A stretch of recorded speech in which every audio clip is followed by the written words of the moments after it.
கரூர் மாநகர மக்களுக்கு ஒரு அன்பான அறிவிப்பு.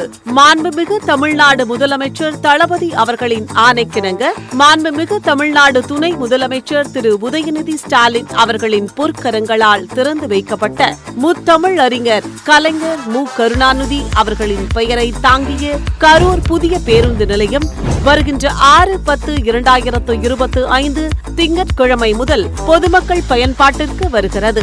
அது சமயம் கோவை, திருப்பூர், ஈரோடு, சேலம், தாராபுரம், பொள்ளாச்சி ஆகிய ஊர்களிலிருந்து வரும் பேருந்துகள் வழக்கம் போல் பழைய பேருந்து நிலையம் வந்து லைட் ஹவுஸ் கார்னர் திருமாநிலையூர் வழியாக புதிய பேருந்து நிலையம் சென்று மீண்டும் அதே வழித்தடத்தில் திரும்பிச் செல்லும்.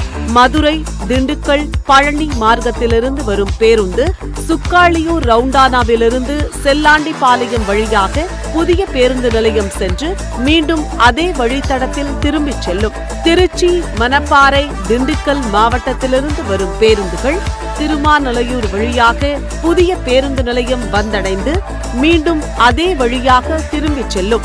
டவுன் பஸ்கள் பழைய பேருந்து நிலையத்திலிருந்து வழக்கம் போல் இயக்கப்படும். மேலும் பொதுமக்கள் வசதிக்காக பழைய பேருந்து நிலையத்திலிருந்து புதிய பேருந்து நிலையத்திற்கு 24 மணி நேரமும் டவுன் பஸ்கள் வசதி செய்து தரப்பட உள்ளது என்பதை அன்புடன் தெரிவித்துக் கொள்கின்றோம்.